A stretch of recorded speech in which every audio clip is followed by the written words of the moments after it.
high-risk status revoked. Why the man who killed his parents and attacked a nurse has had the designation removed, and what it means for Trevor Farley's future. Also tonight, still waiting. We just want some answers, that's all. 2 years after a house exploded in Transcona, neighbors still don't know why. And later, all aboard. And I'm excited because this way they get to keep using it but save money while doing it. Where youth won't have to pay a dime for public transit.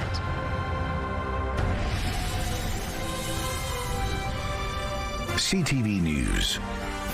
Live from downtown Winnipeg with Taylor Brock.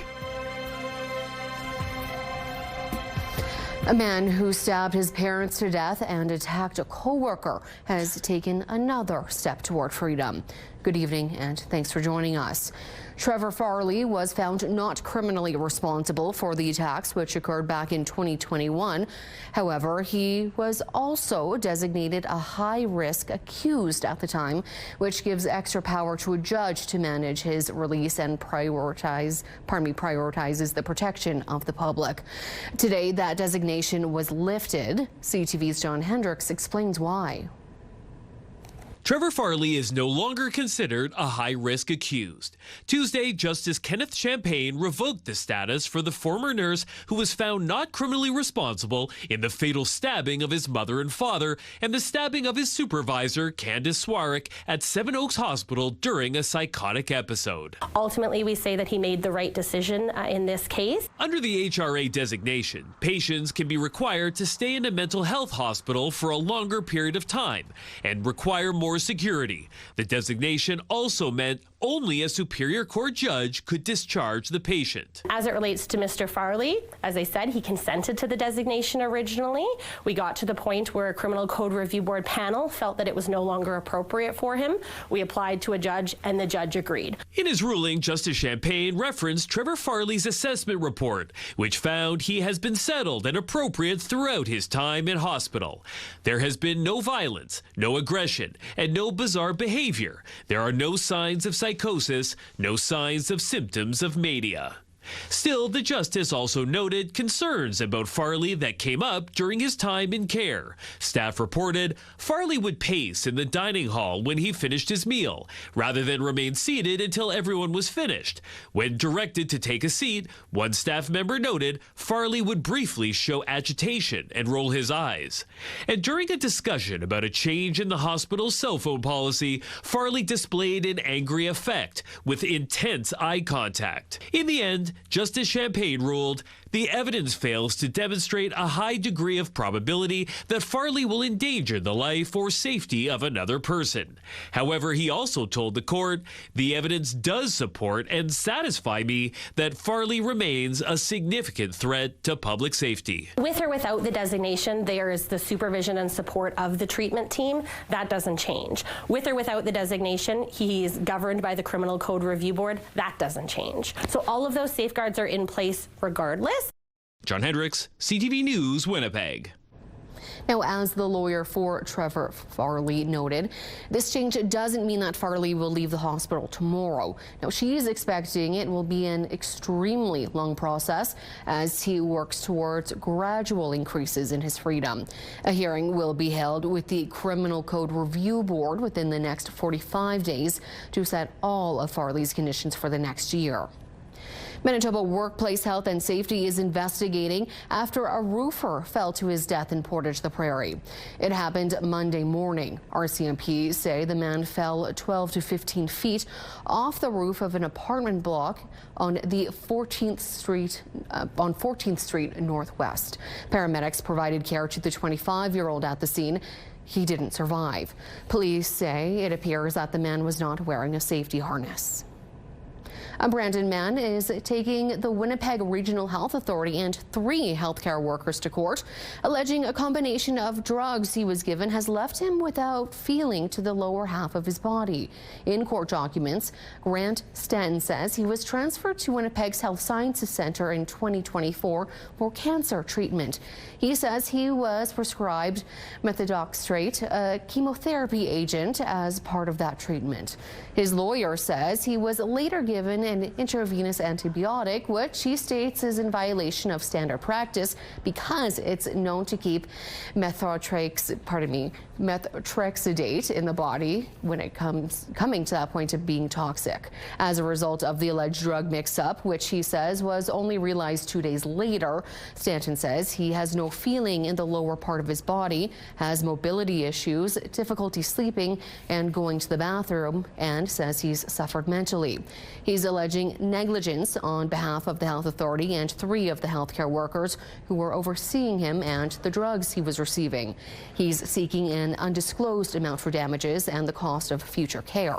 The WRHA declined to comment. A new report is providing a closer look into disability services in Manitoba and how the province can fix them. Today has been an interesting day. It's been very emotional, and it's also been a very historic day for people with disabilities. The report is the culmination of the Integrated Adult Services Pilot Project. It was developed following human rights complaints filed by Tyson Sylvester and Amelia Hamilton in 2016, alleging inadequate and discriminatory services for adults with disabilities. Between 2023 and 2025, 33 participants received a new person-centered service delivery model, many of whom reported feeling safer, less lonely, and more in control. That's led to 13 recommendations for a complete system overhaul. We're not talking about navigational help. We're talking better resources, better systems, taking rid of all the arbitrary rules that are out there. Recommendations include moving from a diagnosis and IQ-based eligibility to needs access, income and funding reform to reflect the real cost of living, and move away from institutional and congregate housing models. The province has 6 months to respond to the findings and implement a plan. Manitoba First Nations are calling on the federal government to immediately pass an amendment to remove treaty status cutoffs from the Indian Act. No child should lose recognition because of who their parent or grandparent has married or decided to have children with. It's not. AMC Grand Chief Kyra Wilson says it's imperative Parliament pass Bill S2 before it rises for the summer. It introduces a single parent rule, meaning a person with treaty status can pass it on to their children, eliminating the second generation cutoff. Wilson and other leaders say there's no need to delay the bill further. We will continue to fight for our children, and if Canada doesn't pass Bill S2, they will have a larger fight on their hands, and it's going to be a bigger problem. The House of Commons breaks for summer Friday and doesn't return for the fall session until September 21st. And here's our first look at tonight's weather. It's currently 16 degrees out with a cloudy sky. Winds at about 16 kilometers an hour with pressure dropping and humidity sitting at 70%. Tonight temperatures will be a little cooler, reaching a low of 11 degrees. Those clouds are sticking around for us as well. Tomorrow morning there's a slight chance of some showers with 14 degrees to start us off. Is it taking 2 years? The cause of a Transcona explosion still hasn't been revealed. Now neighbors are demanding answers. That's next.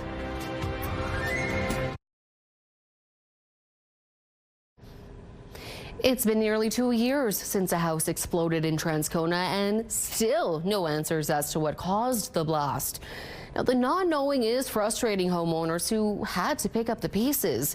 2 of the neighboring homes have since been rebuilt, but the scars of that day remain. CTV's Jeff Keel explains. His deck on fire, debris all over the place, and his car severely damaged.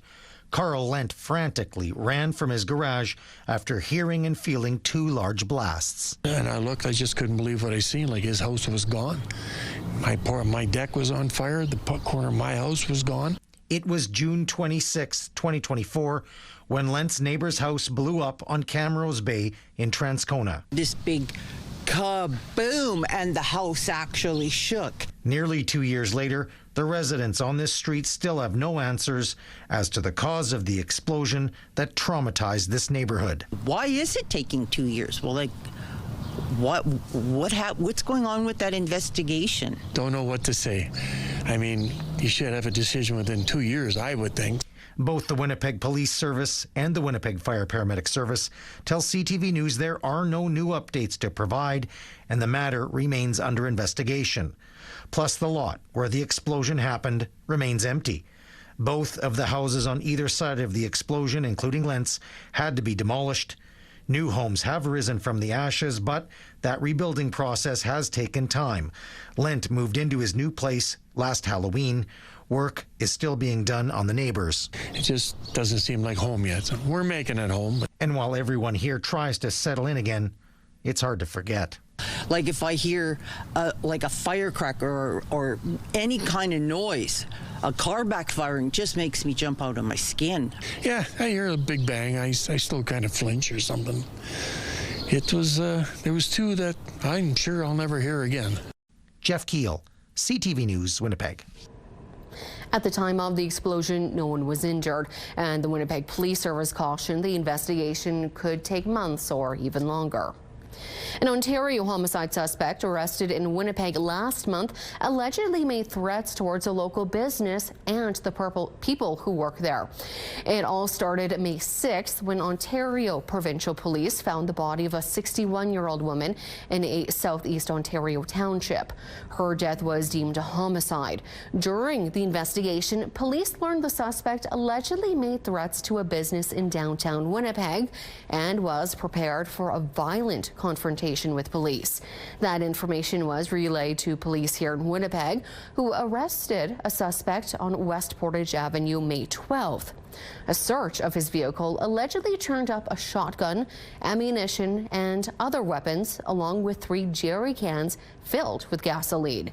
He is facing a long list of charges. The suspect was handed over to Ontario Police Monday, where he faces charges of first-degree murder and attempted murder. Police are not naming the Winnipeg business that was threatened to protect its privacy and the ongoing court proceedings. A Winnipeg Transit driver is facing charges after being accused of being impaired on the job Monday evening. Police say the driver returned to the Osborne Transit garage around 7 o'clock, where he was confronted by other workers who believed he was impaired. Police were called and he was arrested. The 28-year-old man is charged with impaired driving and refusing to comply with the demand. Police confirmed the charges are related to a transit bus and not a personal vehicle. A spokesperson for the city declined to say what route he was driving or how long he had been working for transit, only saying an internal investigation is underway and they are cooperating with the police investigation. A pilot program bringing free transit for youth across the province has officially launched in Selkirk. Today, dozens of students gathered in the Steel City to hear how the province plans to make life more affordable. CTV's Joseph Bernacki shows us who else is eager to get on board. Anything we can do to create a better environment and to help kids and citizens in general ride the transit, we're there for them. A new generation of riders will take the bus free of charge in Selkirk, thanks to a new pilot program called Next Stop that launched Monday. More than 1,700 students aged 12 to 21 in and around Selkirk now have a free transit pass waiting for them. This is just icing on the cake now to be able to provide this to the youth in the community. And the Next Stop program will serve as a model for other Manitoba cities, including Winnipeg, Brandon, Winkler, and Flin Flon, maybe as early as September. On Tuesday, the Premier said more people riding the bus will make transit safer for all. The hope is that a young person today will start riding the bus as a teenager, and along the way, we'll keep buying more buses, we'll keep improving the transit services across Manitoba. Students at Lord Selkirk Regional Comprehensive Secondary School say they are eager to get on board in Winnipeg too. I will be in Winnipeg. I'll be living there soon with university and all, so that'll be really good if I can live there and continue to be moving around and use the bus, because I might not have a car when I'm out there. I am going to the U of M, and I still can't drive, so I think it would be really helpful to have free transit out in the city as well. Meantime, education officials are applauding Monday's rollout. We really view it as a game changer in terms of removing barriers for kids and for families. Across the board, students are telling us that transportation is one of the biggest barriers to attendance. The province allocated $10 million in the 2026 budget to provide free transit to youth, but Mayor Scott Gillingham says that might not be enough for Winnipeg. One of the challenges maybe is that the value may be much more than $10 million, and so just trying to work with the province of Manitoba and our staff so that the province really understands the full cost of such a program that's being envisioned. Joseph Bernacki, CTV News, Winnipeg. Record-breaking storm claims are leading to serious wait times, how long it'll take to fix the chips on your car. And here is today's almanac, warm and mostly sunny. We'll show you when your umbrella can finally get a break. Still to come in your Skywatch forecast.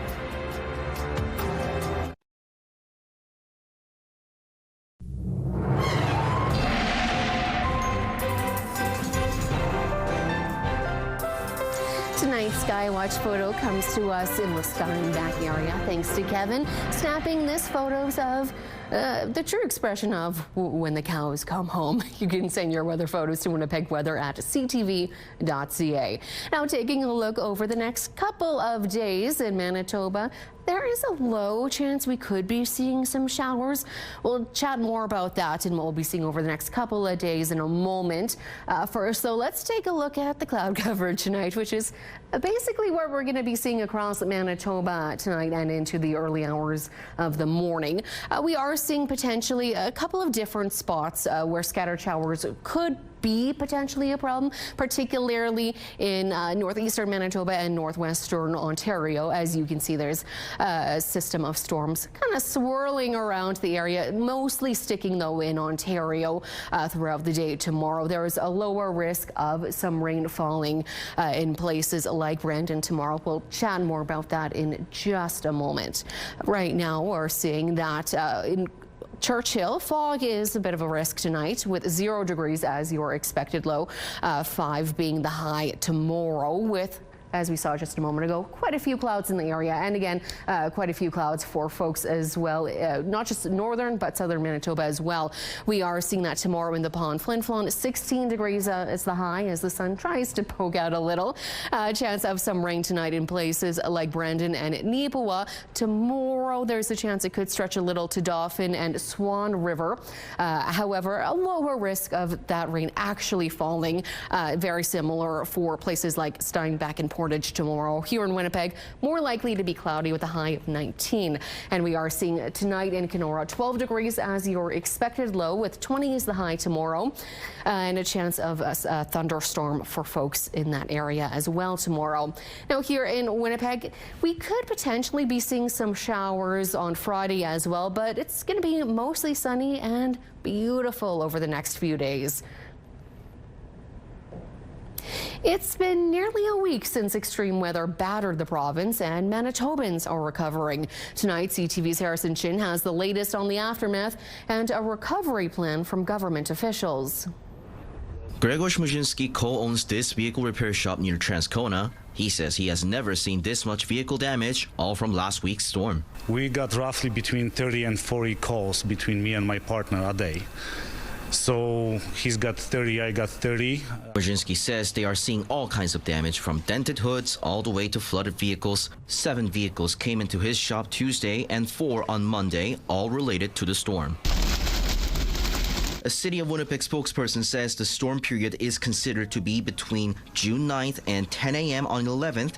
Between that period, more than 130 downed trees and debris were reported, 137 plugged catch basins on front streets, and 47 in back lanes. For the 3 full days, more than 370 sewer backup were reported. 8 basement floodings due to overland flooding were also reported during that time. Winnipeg Mayor Scott Gillingham says the city is investing $45 million per year to address the overflow issues. Of course, homeowners are advised to install sump pumps, backwater valves in their sewer system as well, to try to do all possible to mitigate. Manitoba Premier Wap Kinew says the Disaster Financial Assistance Program for flood victims will look different than in the past. We're looking at ensuring that this DFA program is going to be there for people so that no one in rural Manitoba gets left behind, and that we're not going to let the rules as posted on the website stand in the way of doing the right thing. Back at RNG Pro Auto Body, it is a guessing game as to when all the vehicles will be fixed. 2 years? I got no idea. It's very hard to schedule. Like, if you're gonna take average hail job, let's say it's gonna take 3-4 days on average. So 30,000 claims, depends how many. Harrison Shin, CTV News, Winnipeg. It's nearly time to lace up for the Manitoba Marathon. How a recent cancer survivor is preparing for Sunday's challenge, coming up next.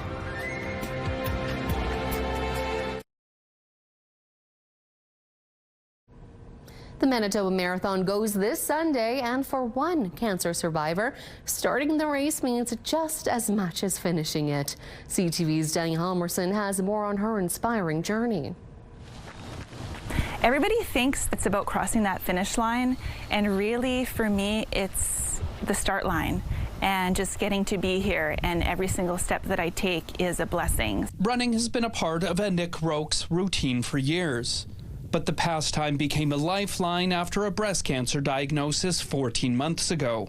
It was devastating, overwhelming, all of the things at once. Your life kind of changes in a blink of an eye. In the following months, the mother of 4 endured a barrage of surgery, chemotherapy, and radiation treatment. The hardest part is not knowing what your future is going to look like. You can't even deal with the emotional toll until the physical stuff is over. Lacing up her shoes and hitting the pavement helped Roque battle through those treatments. When her cancer went into remission, she set her sights on something worth celebrating, running a full 42.2-kilometer marathon. Something I've never done before. It sounds surreal. It's always been a goal that's been in the back of my mind, and here we are. Hopefully I can accomplish it.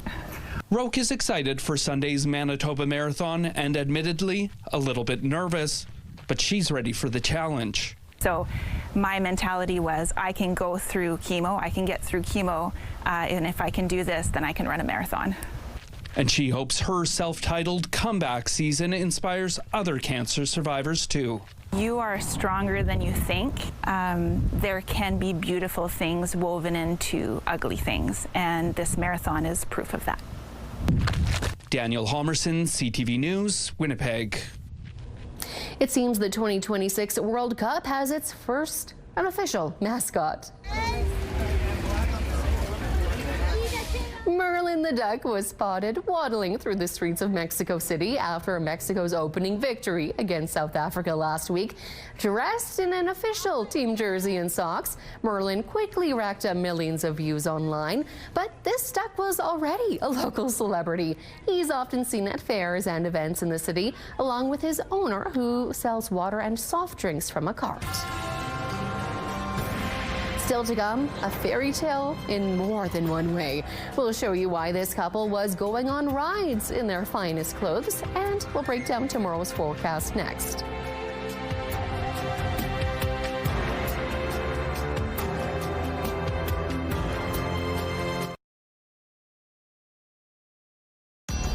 Women's clothing provided by RW & Company. Salon services provided by S&T Spa Salon.